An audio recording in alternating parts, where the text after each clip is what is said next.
Hello दोस्तों, मैं नवनीत यादव आपका स्वागत करता हूं आपके अपने YouTube channel blogger Navneet Yadav में। आज हम पढ़ेंगे वाक्यांशों के लिए एक शब्द। तो अपना पहला क्वेश्चन देखते हैं। जिसका कोई शत्रु पैदा ही ना हुआ हो। तो जिसका कोई शत्रु पैदा नहीं होता है उसका आंसर होता है अजात शत्रु, यानी कि अजातशत्रु ऐसा व्यक्ति जिसका कोई शत्रु पैदा ना हो। और जो शत्रुघ्न होता है इसका अर्थ होता है शत्रुओं का नाश करने वाला। अगला क्वेश्चन देखते हैं। अपना मंतव्य साधने वाले के लिए एक शब्द। तो जो व्यक्ति अपना मंतव्य साधता है उसे कहा जाता है स्वार्थी। स्वार्थी व्यक्ति का मतलब होता है केवल अपना स्वार्थ देखने वाला। मंतव्य माने होता है स्वार्थ। अगला क्वेश्चन देखते हैं। जिसका उच्चारण न किया गया हो तो उसके लिए एक शब्द होता है अनुच्चारित, यानी कि इसका सही विकल्प हो जाएगा विकल्प डी अनुच्चारित। मौन शब्द जो होता है इसका मतलब होता है कोई कुछ न बोले। अनुच्चारित माने होता है जिसका उच्चारण न किया गया हो। अगला क्वेश्चन देखते हैं। युद्ध की इच्छा रखने वाले के लिए एक शब्द। तो देखिए, योद्धा वो होता है जो युद्ध करता है। युद्धरत का मतलब होता है ऐसा व्यक्ति जो सदैव युद्ध में ही तल्लीन रहे, जैसे बाबर। युद्धवीर होता है जो युद्ध में साहस का परिचय दे। और युयुत्सु माने होता है युद्ध की इच्छा को रखना। तो आंसर हो जाएगा डी युयुत्सु। अगला देखते हैं। तैरने का इच्छुक। तो तैराक माने होता है जो तैरता है, लेकिन इच्छा है तो हो जाएगा तितीर्षा। और तितीर्षा माने होता है तैरने या पार होने की इच्छा। अगला क्वेश्चन देखते हैं। तो जिसे अपनी जगह से अलग कर दिया गया हो। तो जिस व्यक्ति को अपनी जगह से अलग कर दिया गया हो उसके लिए शब्द होता है विस्थापित। विस्थापित माने होता है किसी को अलग करना। अगला क्वेश्चन देखते हैं। बुरे उद्देश्य से की गई गुप्त मंत्रणा। तो बुरे उद्देश्य से की गई गुप्त मंत्रणा के लिए जो पहला विकल्प है दुर्तिक्रम। दुर्तिक्रम माने होता है जिसके पार जाना कठिन हो। और दुर्भिगम माने होता है जहां जाना कठिन हो। और दुर्भिसंधि माने होता है, अगर बात करें बुरे उद्देश्य से जब कोई मंत्रणा की जाती है तो उसे हम कहते हैं दुर्भिसंधि। दुर्भियोजन होता है कि जब आप कोई कार्य या कोई अभियान बुरे उद्देश्य से करते हैं तो उसे कहते हैं दुर्योजन। जब आप कोई गुप्त मंत्रणा करते हैं तो उसे कहते हैं दुर्भिसंधि, लेकिन उसके बाद अगर कोई आप कार्य करते हैं बुरा तो उसे कहते हैं दुर्भियोजन। अगला क्वेश्चन देखते हैं। सवाल जवाब। तो जो सवाल जवाब होता है उसका मतलब होता है प्रत्युत्तर, यानी कि आप सवाल जवाब किसी के साथ कर रहे हैं। वह कन्या जिसके साथ विवाह का वचन दिया गया हो। तो जिस कन्या के साथ विवाह का वचन दिया गया हो उसे कहते हैं वाग्दत्ता। और ये जो वचन देने की रस्म होती है ये कहती है, इसे वाग्दान कहते हैं। वाग्बद्ध वो होता है जो विवाह करने का वचन देता है। वाग्दत्ता माने होती है जिसे विवाह करने, कन्या जिसको विवाह करने का वचन दिया गया हो। और वाग्दान होता है वह वचन। अगला क्वेश्चन देखते हैं। मदरा पीने का प्याला। तो जो मदरा पीने का प्याला होता है उसे कहते हैं चषक। चषक माने होता है मदरा पीने का प्याला। और ये जो शब्द है चषम, इस चषम शब्द का अर्थ होता है आँख। अगला क्वेश्चन देखते हैं।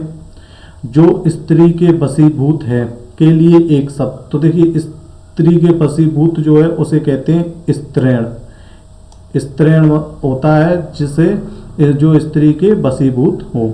अगला क्वेश्चन देखते हैं। कनिष्ठिका और मध्यमा के बीच की उंगली। तो जो कनिष्ठिका और मध्यमा के बीच की उंगली होती है उसे कहा जाता है अनामिका।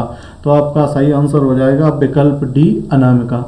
अगला क्वेश्चन देखते हैं। जिसके पेट पर माँ ने रस्सी बांधी हो। तो देखो, जो रस्सी होती है उसे कहते हैं दाम।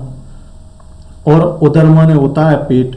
तो माँ ने जिसके पेट पे रस्सी बांधी उसका हो जाएगा दामोदर। तो सही आंसर हो जाएगा विकल्प डी। अगला क्वेश्चन देखते हैं। पीछे पीछे चलने वाले व्यक्ति जो होता है उसके लिए शब्द। तो जो पीछे व्यक्ति चलते हैं उन्हें कहा जाता है अनुगामी, यानी कि आपके पीछे पीछे चलने वाले व्यक्ति। जिसकी कोई कीमत ना हो सके।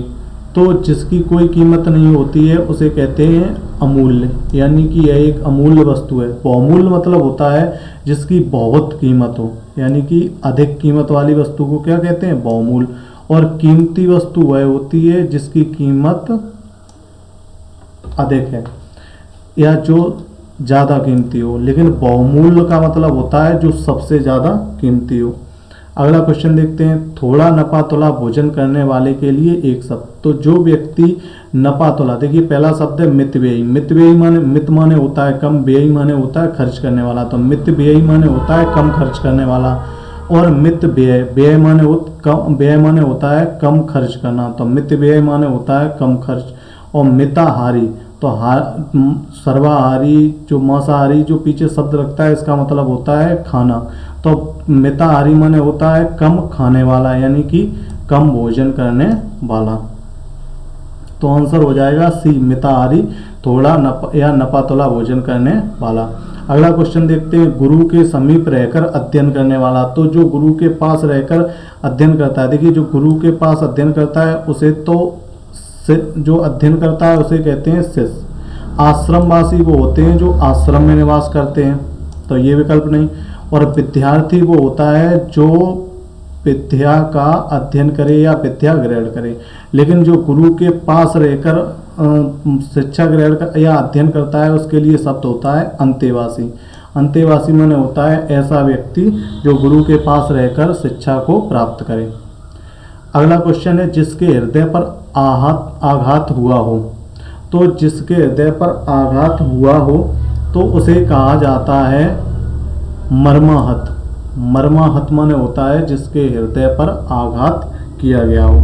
अगला क्वेश्चन देखते हैं, जो अपने पद से हटाया गया हो। तो जो अपने पद से हटाया गया हो उसके लिए शब्द होता है पदच्युत, यानी कि उसे आपने अपने पद से हटा दिया गया है। अगला देखते हैं, जिसे किसी वस्तु की स्पृहा माने होता है इच्छा, यानी कि जिसे किसी वस्तु की इच्छा ना हो तो उसके लिए एक शब्द होता है विकल्प नंबर बी, निस्पृहा। तो आज के क्वेश्चन बस इतने ही। कल और क्वेश्चन। अगर वीडियो पसंद आया हो तो लाइक करें, शेयर करें और चैनल को सब्सक्राइब करें। धन्यवाद।